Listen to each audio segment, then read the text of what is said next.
very lucky when someone called out, "Hey, Professor Sachs!" And I turned around and it was Zach and Leah. And they told me, standing there, about a really great idea. And it is an extremely powerful idea that brings us all here. Wendy's vision brings us all here, literally to this place, and I know it brings Zach and Leah to where they are right now. Zach, you said 22 of your 26 years in the classroom. You made me think. For me, it's 53 of my 57 years.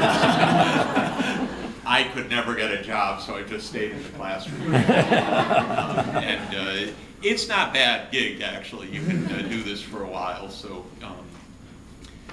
classroom's a wonderful place, and teaching is wonderful. And we're looking at people who have made that a cause.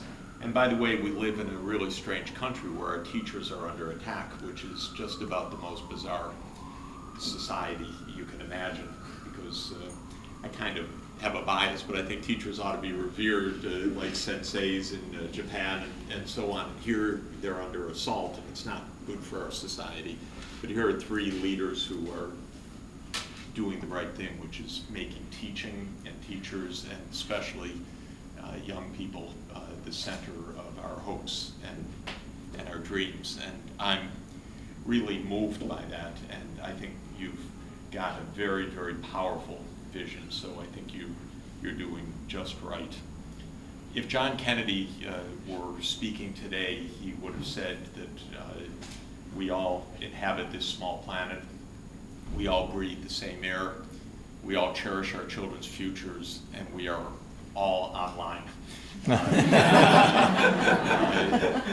We are all connected. He knew about the connectedness of the world. That's what draws all of us to the memory of a president half a century ago. I think that speech, by the way, I always recommend it as an assignment. It's the American University Commencement Address, June 10, 1963, online. It is one of the most remarkable speeches of modern history, so go home and listen to it. There isn't a quiz, but it will change your life to listen to President Kennedy talk about peace. But he knew the world was connected. And indeed, it's interesting for that speech that he gave it in June. That was just 9 months after the Cuban Missile Crisis. And I believe that the Cuban Missile Crisis, which of course was humanity's closest step to the abyss, and we were that close to destroying the planet and destroying humanity and destroying everything. I think it changed him so that I find Kennedy's last year as the most miraculous year of presidential leadership in a lot of our history. And I say this because Kennedy understood how fragile life is, how interconnected we are, and how we had to work to change the planet rather than being swept by events.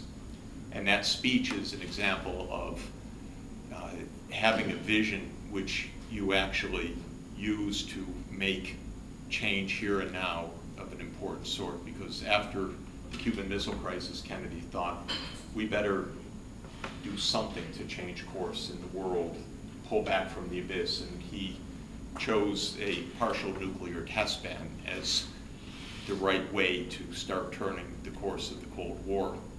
And this speech is remarkable. I won't go too much more on it. You see, I like it, but it says that if you want to make peace, you have to look inside to your own values first. So rather than, as you would imagine an American president might do, if the Soviet Union wants to do this and that, the whole speech is saying if we want to make peace, we have to look inside at our own attitudes, because our attitudes are as important as theirs, as our counterparts.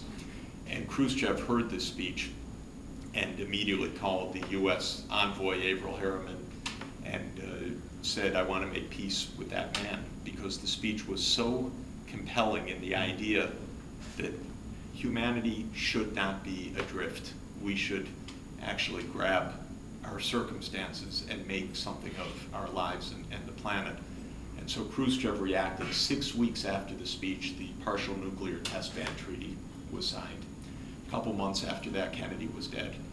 But he had changed the course of history in that, and the idea was what counted. There was nothing inevitable about peace starting in that time. War was absolutely as likely, but Kennedy's vision was, in my opinion, decisive. So I'm all for vision. I think it's really important, and I think we shouldn't waste our time, and I think we have big responsibilities and big opportunities. And one of the things I love about Kennedy's speech is he's always talking about the here and now, what can we do? And one of the things I've sensed from listening to him and thinking a lot about history is how every generation has its own challenges and its own opportunities. And ours really are about the world, globalization, the interconnectedness of humanity now on a planet that is so crowded and so much in each other's face that we can't handle it almost.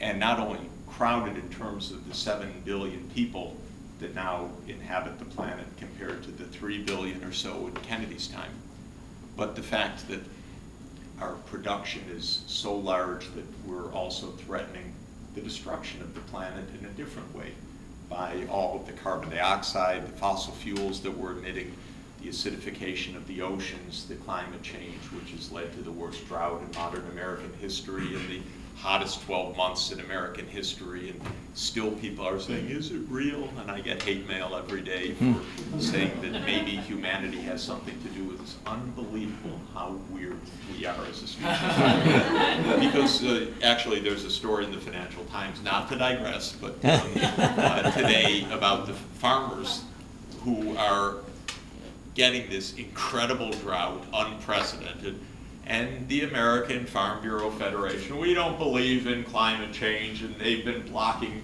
actions, but now they're desperately asking for help. Of course, we'd like to give help for farmers hit by the droughts, but they've been blocking effective action on climate change. So we're a very weird species, that's the starting point, yeah. Which gives us a lot to do all the time, by the way, because we have to clean up after ourselves, whether it's nuclear weapons or Cuban Missile Crisis or the risks to the planet of what we now call the Anthropocene, which means the new era of the planet Earth itself, where humanity is decisive in carbon emissions, in the hydrologic cycle of nitrogen and phosphorus, in habitat and biodiversity, its loss in ocean dynamics and chemistry and so forth. So kids everywhere are entering a new kind of world, and they're going to need to be part of the solutions of a new kind of world. First, they're going to have to know and understand how to help make the world safe for diversity. So they're going to have to understand diversity, and they're going to have to understand other kids. And the beauty of it now is that they don't need intermediaries, they don't need textbooks even. The teachers need to know how to turn on the screen, maybe, because the kids will show them how to do it. At least if my household has any experience, I'm way past the time when I know how to turn that on, but my daughter does, and her friends and so forth, and we need to now help kids to be effective citizens in this new environment that this generation faces. And we have some work to do. I'm a baby boomer, which means we're part of a generation that's helped wreck a lot of things. And are you Gen Xers or millennials, I guess? Maybe, no, whatever. Gen Xers that are picking up after us. And now we have a new generation that we have to help empower.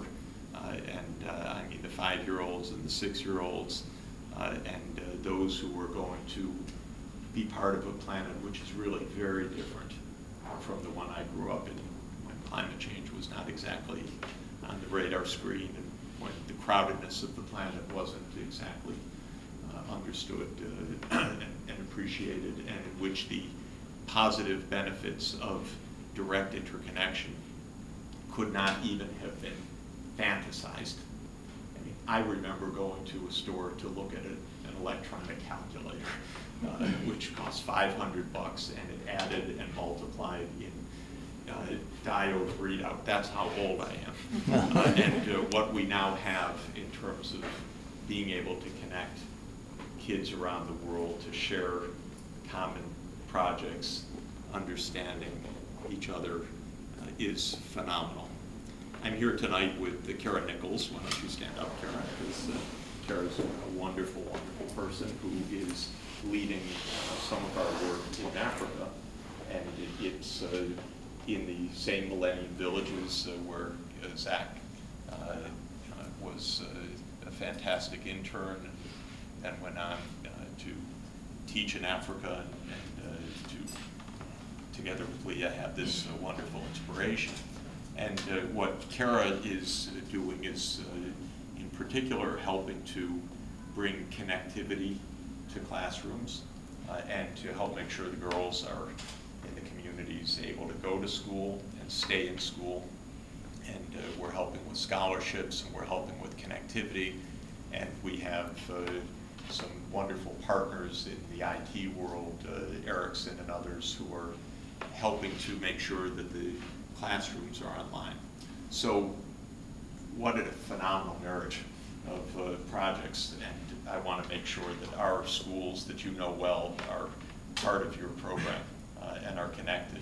And I know that Kara and Zach and Leah will help to make that happen. And you've got a wonderful curriculum design, which is fantastic. And we've been looking for some of that. So I want to try it out and help, and ideas that we have that can feed into your fantastic work. We'll be there right together with you. Get some of these companies in also to help you along and give a push on this. I was asked last week to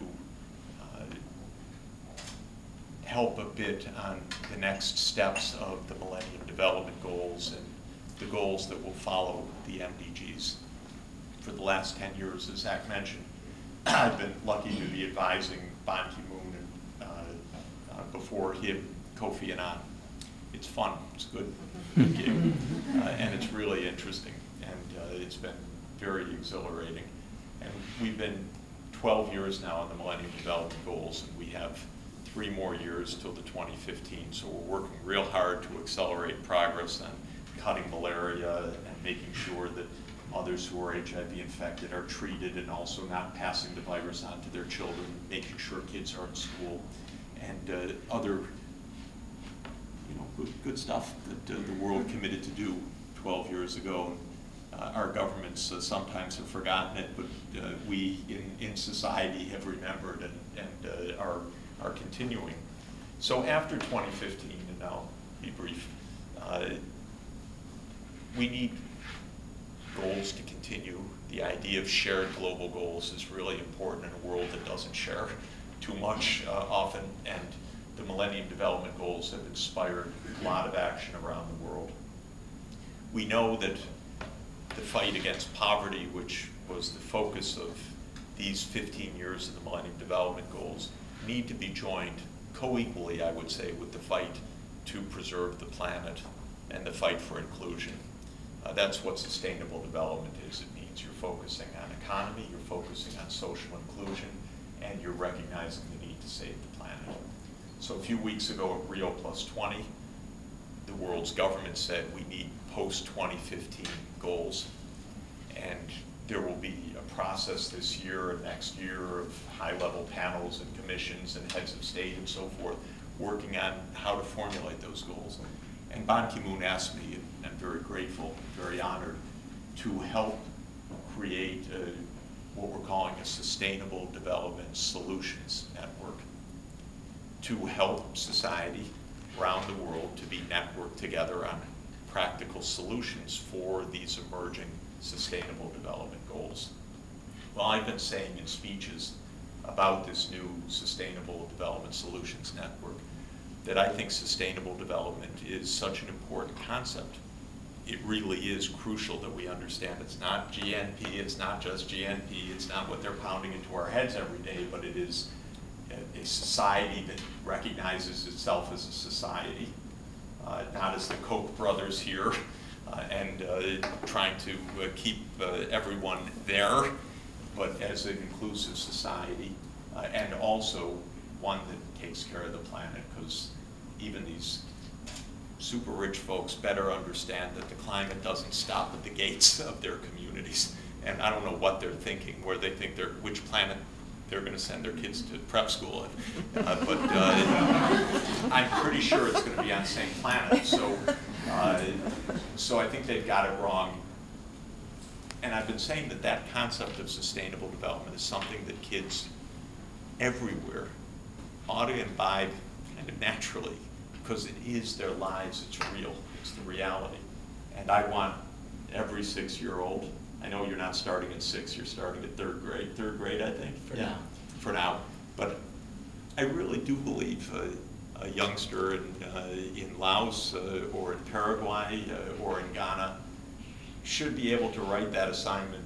What do the Sustainable Development Goals mean for my country from 6 years old on? Because they know that you need clean air. They know that it's dangerous if the planet can't support food.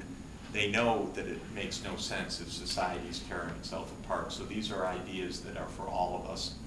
And we're going to start building this network of sustainable development solutions and get universities around the world engaged in academic research centers and scientific academies and technology centers of corporations. But I want it for kids everywhere, as really to help empower them for the kind of world and the kind of challenges that they're going to face. So this is another part of our cooperation together going forward. You've taken on a huge, wonderful, wonderful challenge of bringing kids together around the world. It's a great vision, and it's exactly right, and it's the right time. And you're going to help these kids not only have fun and understand others and get a good education, but you're going to help them for the kind of world that they're going to be growing up in, just as you said. And we're going to be there with you, very proud, watching what you're doing and helping and thinking what a fantastic innovation, and how proud we are of what you're starting. Thanks very much.